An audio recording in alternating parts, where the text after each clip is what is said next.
So welcome everyone. As stated, my name is Dionne Hallback, the Associate Director in the Office of Financial Aid. And this presentation is entitled Essentials to Financing College, EOF, Junior and Senior Year. So first of all, of course, as you all know, everything starts with the FAFSA. And it's critical, especially for today, as you'll see moving forward, to make sure that you have your FAFSA filed, okay? We always stress that, but it's very, very critical moving forward, especially for your junior and yours, and then of course for your senior year. So all of this is standard. File your FAFSA, this year's 2019 income, make sure you have your FSA ID, and always, if you can, if you and or your parents did file taxes, always easier to use the IRS data retrieval tool if you can do so. That makes it a lot easier for you, and you won't be selected or less likely to be selected for verification or an audit, and that's when we're asking you for all these additional documentation. If you did not use the IRS data retrieval tool and you did file taxes, it is early enough for you actually to log back into your FAFSA, go to the income portion, whether it's for you and or your parent or parents, and you can actually still download your IRS information and we'll receive a second transaction from you. And since we have not started the process of rewarding, it will overwrite your first FAFSA and we'll take the second FAFSA with that. So I do want to share that with you. Now, the reason why I say it's very important is because today actually is the deadline for HESA, right? So HESA, as you all know, awards state aid. And for EOF student, it is crucial that you file your FAFSA because in the past, your promise grant was dependent on you receiving TAG, but moving forward, because you will no longer have the TCNJ Promise Award, your TAG is also even more critical, all right? So the FAFSA filing deadline is actually today, right? So your FAFSA must be filed. And when I say filed, if you can complete the whole FAFSA, that's fine. Even if you start to submit the FAFSA and it's incomplete and you still submit it, at least it is dated today. Okay, I did have a student years ago, I'll never forget the student. She filed her FAFSA the day after the HESA deadline for renewal students, and she lost her tag. So I don't want that to happen to anyone. And I believe her answer was, oh, my mom didn't file taxes. And I said, you can always estimate, right? You always want to make sure your FAFSA is filed and dated by the deadline date or before. Make sure that if you are selected for verification from HESA, that you have a completed state record by November 1. That is the deadline date for HESA if you are selected for verification by the state. And then by chance for something, if you don't come in the fall, they also have a deadline for when spring only students must have their information submitted. Again, as you also know, continue to check your status online, okay? It's 24/7. You can always see what information is requested. HESA is up to date as far as letting students know what you need and also maybe putting out estimated tuition aid grants awards for you. Again, they have the indicators, and you can also at some point see your award status if it's not there yet. So it's very user-friendly, as you all know, and this can be your saving grace sometimes if you can't get in contact with someone in our office or HESA. You can try to troubleshoot or look at your information independently. Timeline, again, I can't stress it enough. If you have not filed your FAFSA, you need to do that today ASAP. Okay, using 2019 income information, our awarding and verification process. So if you filed your FAFSA and we're asking you now for documentation, we'll begin actually starting our review process and going through and making edits if we need to, or reviewing any files beginning late April and May. So that's when that process for us begins while you're here on campus, well, remotely. But while we're still, you're still in school, a lot of times it's easier for you to be in the mindset of checking your email, submitting documents. So we start that process before the end of the semester. So hopefully you can start to submit information before you go into summer mode. March and August, continue to monitor both your PAWS and your NJ FAMS accounts. And then June, of course, this is when you will receive your official award, okay? So if your file is complete, that's the disclaimer. So if we don't have to collect anything from you, you'll receive your award at the end of June. If your file was selected for verification and we're still asking you for information, as you know, we can't award you or give you any official award until that time. And then, of course, bills are always due in July, August, and then deregistration if that occurs. So the timeline typically does not change. So federal and state grants, to let you know, the Pell Grant, which many of you do receive, Pell Grant is going up by, I think, by $100 or something like that. So that's still in play for you, all right? Your tuition aid grant, again, the state, the amounts as we know it are still the same depending upon your income. The rates for 2021, 2022 have not been announced. So if they're still the same, our max award, depending upon income, is the $9,488. And your EOF, and then your SEOG grant if you do receive that. Okay, so all these grants do not change. Okay, you're still eligible for them based on the FAFSA and eligibility. So that does not change. EOF incentive. So you've heard about EOF incentive, and then I'm pretty sure when you were freshmen, I may have spoken to you and your parents, or my colleague Tom Foga, but this is crucial, right? So for many students who, of course, all of you are going forward to your junior year, this is free money. Right. So I always tell students, you never want to try to give away free money. Right. So this is the incentive chart. So you can actually track your status. You know how many units you'll have once you complete this semester. You'll know what your cumulative GPA is, right? So you can already anticipate how much of EOF incentive you may receive. Now, a reminder, you have to meet each cell by cell. So for instance, say if you have 16 units, but your GPA, your cumulative GPA, say is 2.8. You actually drop down to this cell, level 3. So you have to meet the cell by cell in order to be awarded these amounts. I also want to let you know is that when we send your official awards in June, okay, you may not see your incentive right away. My colleague has to check manually for every EOF student. She goes line by line. She checks every student's account. So it's not done electronically through PAWS. We have to actually go into each record to verify your units and your credit. So this is why you will not see your EOF incentive in most cases when we run the first awards in June, okay?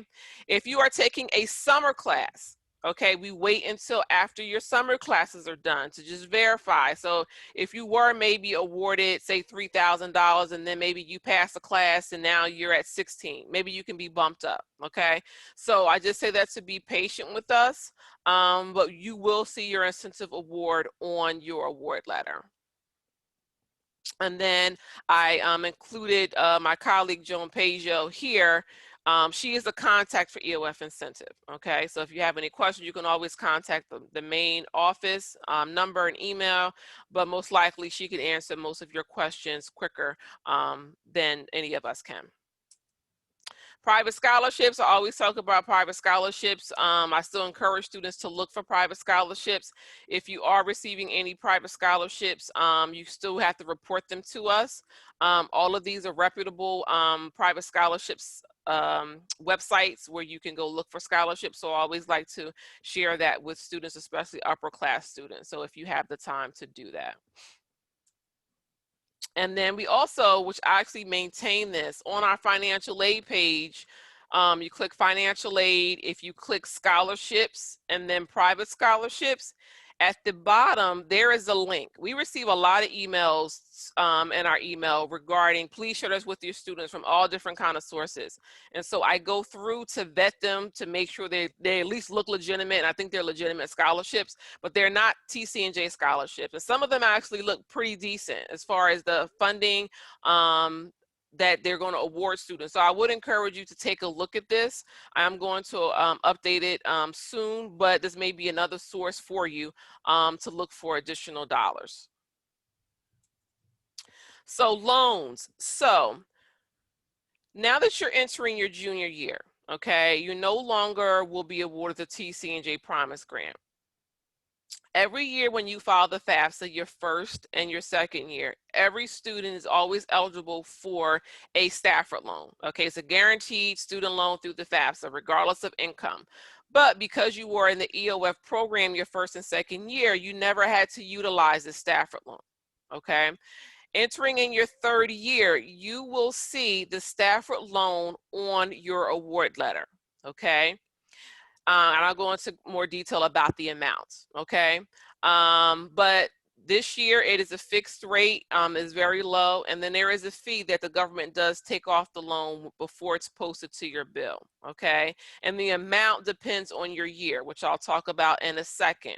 Now, the other lines here are all private loans, and this is really an individual conversation where many of you may come in with me if you needed still additional dollars, right? So maybe after the Pell, TAG, EOF incentive, your Stafford loan, or maybe you're working in residence and you received a credit from working in housing, and you said, Ms. Dionne, I still have a balance. You know, we still don't have money, or we can pay some, we can't pay part of it.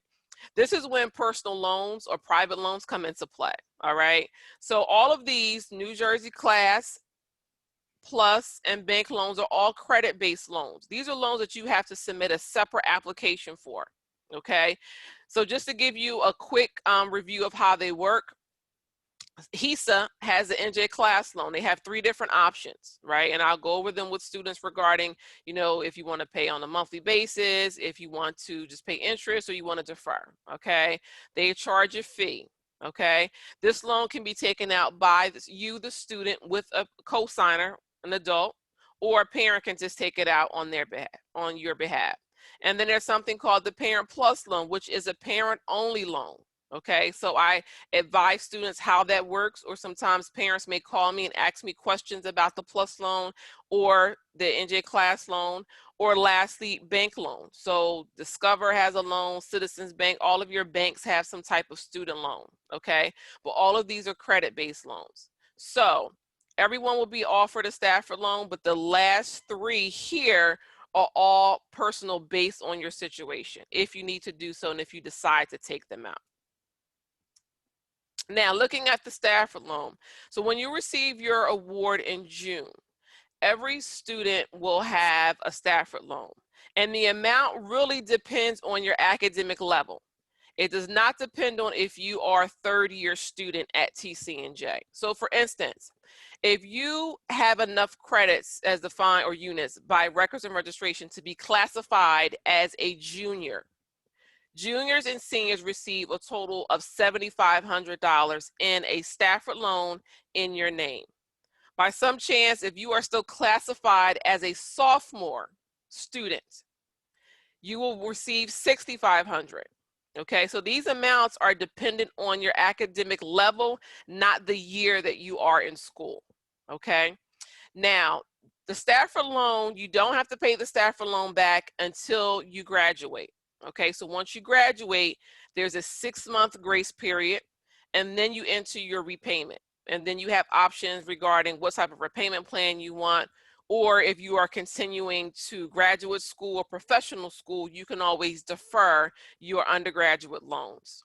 Okay, I want to explain the difference between the subsidized and the unsubsidized. Okay. Subsidized means that the federal government will pay the interest on the loan while you're in school. Okay, you don't have to make any payments on any amount that is subsidized. Any amount that is unsubsidized, the government will bill you for those interest payments. So as I stated earlier, interest now is like, I think 2.7% on the loan. The government will bill you, I think it's about quarterly over the year, okay, on any amount that is unsubsidized. Of course, it's always advised, if you can make those interest payments, to make them. If you cannot, you're not penalized, but the interest will continue to add up. So when you graduate, then you have to pay the interest and the principal moving forward, okay? But just know that these are the maximum amounts that you can receive. Now, the government does deduct or charge a fee even for these loans. So this year is 1.059. So these are the gross amounts. So when the amounts are deducted from your bill, it will be a little bit less than this due to the fee. And these are the annual amounts. So if you're classified as a sophomore, you'll receive half of this $6,500 in the fall. And then if you're classified as a junior or senior, you'll receive half of the $7,500 in the fall and then the remainder in the spring. If any of you are classified as an independent student and you know who you are, your award amounts are a little bit higher because you're classified as an independent student, okay? That's the difference. The subsidized process regarding the government paying your loans are still the same, and the unsubsidized, as far as you being billed interest payments, are still the same. Now, I did talk a little bit about the Parent Plus loan. So that is an option for parents, as I said, if you needed additional money. However, there is a provision or regulation in the Plus loan that if a parent fills out a Plus loan and they are denied due to credit, we, the college, can award you additional federal unsubsidized Stafford loan money, depending upon your level. Okay, so if your parent fills it out and the federal government says, unfortunately, you are denied, Mrs. or, X, we can award you now an additional $4,000 if you're still classified as a sophomore. If you're classified as a junior and senior, we can award you now an additional $5,000. So in some cases, some students may ask their parents just to fill it out just to see what the outcome is. So this way, if you can receive additional staff money from the federal government, it's a lot easier now than going to a bank, applying for a private loan, and going through a separate process. Okay, we automatically award you the award amount. So if the parent is denied, you don't have to come back and ask us for it. We automatically will offer that to you. Okay. And now the Plus loan, actually, we changed our process. And so there is a link on our website where you can actually file this electronically. And then the alternative loans I talked about, some examples are Sallie Mae, Citizens, and Discover. And there's about maybe, I think, 8 or 9 on our website. But if you go to our website, financial aid, you click online services and scroll down the page, you'll see a list of these private loan options, okay? And then Select is a comparative loan portal. But some students may use the Plus loan to see if a parent is denied, to use the additional staffer money instead of using these loans here. But by all means, you have either option if you need to do so. Okay, the key for loans, as I tell students, is you only want to borrow what you need, because you do have to pay it back, of course. Okay, so you want to be mindful about the amount of loans that you're taking out. However, if you need money, and I'm going to talk about books in a second, for additional living expenses, you can use it for that. Okay, but that's when I can speak with you one-on-one about your situation and your plans and advise you appropriately. And for books, so reminder that your EOF promise book stipend ends after your sophomore year. Okay, and that's why I just made that statement, because you no longer will have the book stipend. Now, you've been here 2 years, so you know the averages of books, right? You know, if you're renting books, you're buying the new, new books, used books, however, right? You develop a process now. I think EOF still has, I think, their library where you can take books out from them if students, return books to the EOF office. But be mindful of that, all right? And then, like I said before, if you did need additional money to help buy books, maybe because you weren't working due to the pandemic or what have you, you can use some of your loan money to buy books. Or if you're getting a refund check back, then you may use that to buy books as well. Now, one thing I'm always asked about students is that, how do I even estimate what my financial aid is going to be if I'm going to owe money to TCNJ? And so I just did a quick scenario of what you can do on your own, right?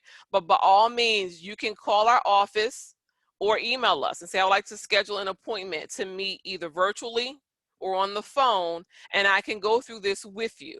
Okay, and basically what I'm advising you to do to at least start the process so you understand is you going into your pause account, right? So you're looking at this, click the Student Center, View your current financial aid that you have now. So you're going to hit view financial aid. You look for the current aid year, so the 2021 aid year, right?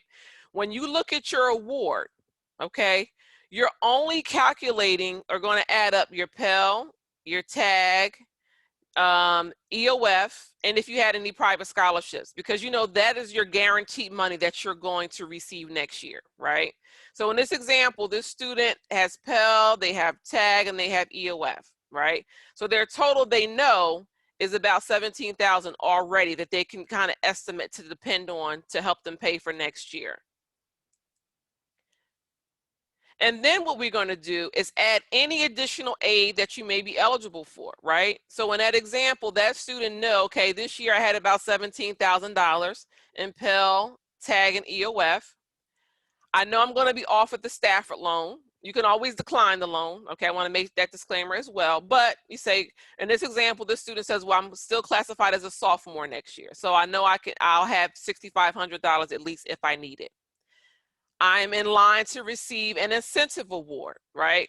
Based on my calculations, I think I'm probably going to receive the $3,000 level, okay?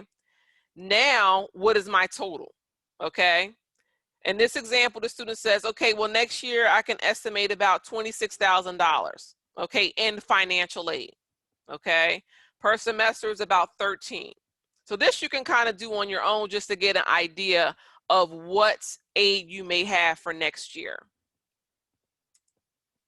And then what I tell students is you can look at the tuition and fee rate. Okay, now I know this year was an anomaly with COVID and the pandemic. So if you wanted to look at the previous year, you want to look and see, well, how much am I paying for tuition and fees, right? Times that times 2, fall and spring, okay? How much I'm moving back on campus in the fall? How much was my housing? Okay, how much is housing costing me, right? Maybe that's $8,500. So now you're establishing how much your bill is going to be. That's basically what this whole process is, okay?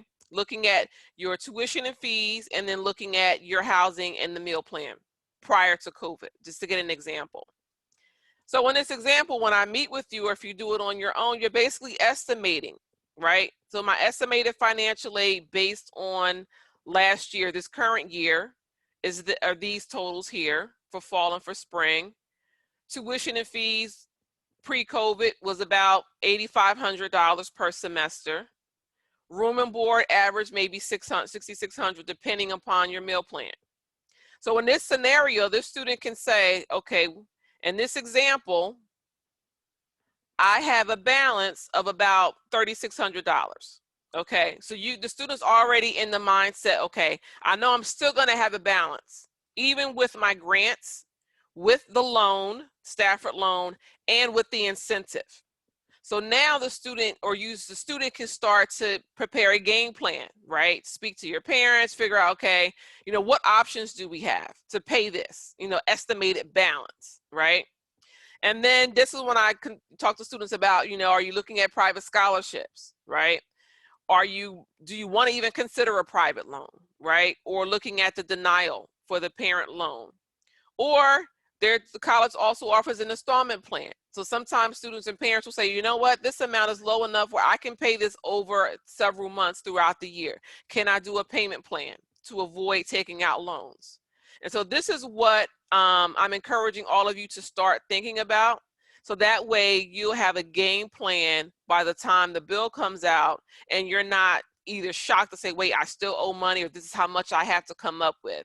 You already have an idea. Now I want to transition to budgeting living off campus. So I know you all are home now, but plan is to move back to campus in the fall. And some students pre-COVID said, Ms. Hallback, I want to live off campus. How does this work with my financial aid? Okay, it's the same thing. I asked a student about estimating your expenses for living off campus, right? We look at the estimated financial aid for fall and for spring. And then we're basically subtracting to see, okay, what do you have left? Okay, so some students are borrowing loan money to help pay for some of their rent off campus, or if they're receiving a lot of financial aid, that may help them pay for their living expenses, your rent, food, however you're going to manage. But the one thing I stress to students is if you're planning to move back on campus in the fall and you are looking to live off campus, be mindful that refund checks are not issued until September for the fall semester, okay?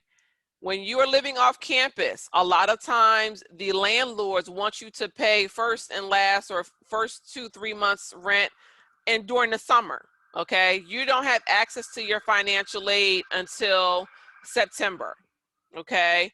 And then in February is when your spring refund check is sent to you. So if you're thinking about living off campus, I strongly encourage you to make an appointment so we can walk through this process. And what I do with this example is the same thing. Okay, I ask the students, what are their expenses living off campus, right? Rent, food. Do you have an estimated budget of how much you think you need? Okay, and then I kind of go through this process with you to help you plan for that. Summer financial aid. So if you are planning to take summer classes, and some students saw either that EOF incentive award and said, wait a minute, I am 1 point shy from either getting the lowest cell or I want to be bumped up to a higher cell. Some students in the past have taken summer classes just for that purpose, okay? Because they knew the benefit of them receiving more incentive money reduces the amount of loans they have to take out, okay? Or not take out any loans.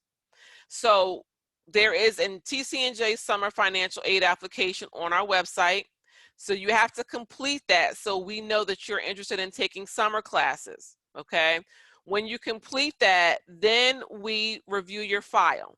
The key for summer is that you must be enrolled at least 1.5 units to receive financial aid for summer, okay? Everyone receives Pell and EOF, so you can receive additional Pell during the summer, okay? Depending, upon how many units you're taking during the summer, okay? I've had some summer students say, well, I don't have any money, or can I use the loan that maybe I was entitled to that I didn't use during the academic year? And that's when I speak with your EOF advisor and we talk that through, okay? So there are some options for you, whether it's Pell for summer, if it's Stafford loans, the plus loan denial. So there are some options for students if you want to take summer and try to get some financial aid if you are not able to pay for it out of pocket.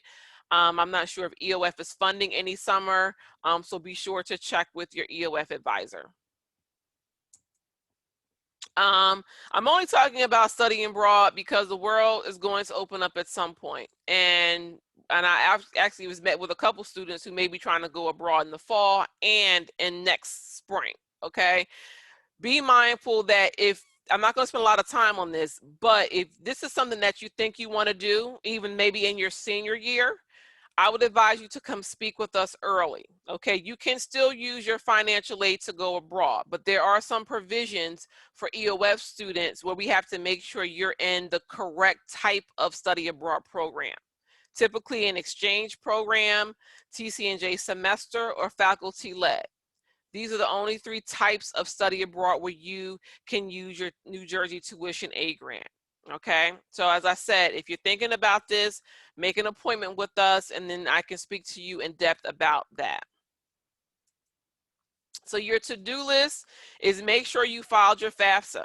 Okay, again, if someone logged in after I went through the first screen, make sure your FAFSA is on file today. Whether you complete it in entirely, you start to complete it, and maybe you don't have all the information, you're just estimating income, but make sure it is submitted by today. That is the deadline date for HESA, for students who currently have TAG. HESA says your FAFSA must be on file, must be post-dated or electronically stamped by the federal processor by April 15th. Okay, I don't want anyone to lose out on receiving your tuition aid grant and your EOF because you filed your FAFSA April 16th. Okay, again, make sure you submit your documents to our office timely if we have contacted you regarding verification.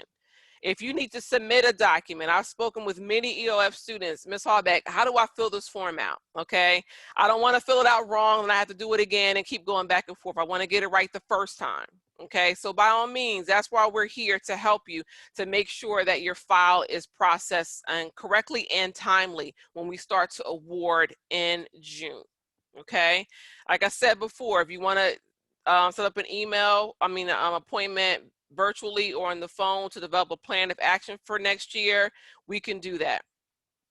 May and June, continue to monitor your HESA account, especially if HESA is asking you for information. Even if HESA says, you know, I need X document and you're not sure how to fill it out, we can help you with that as well. Don't think that you're out here on your own, okay? We want to make sure that you are receiving all the aid that you are entitled to. And I can't stress this enough. Please do not wait until August to submit documents and ask for help, okay? Especially for HESA, all right? I tell students this all the time, that HESA is processing aid for every student in New Jersey. And what HESA does is they work on files as they are completed. So if you submit your documents in August and they've been asking you for those documents since March, you have to wait until they get to your account, to your file, okay? If they say we're still processing documents from June and you submitted it in August, you have to wait until they catch up to the August files. You don't want to be in that limbo, especially if you're trying to determine or verify your aid to determine if you are going to owe a balance, if you're going to get a refund, etc. And then just continue to monitor your account over the summer, okay? Financial aid appointments, you can email our office, you can call us. We are there periodically throughout the week. Whether you want to estimate your financial aid and look at for next year, if you have ideas for living off campus and want to talk that through, summer financial aid, winter financial aid, processing issues. If you have a special circumstance, you're not sure how to navigate regarding financial aid, we can help you with that as well and speak to you about some options that you may have. Are there any questions? I think I saw the chat going, so I'm going to stop just to see if there are any questions.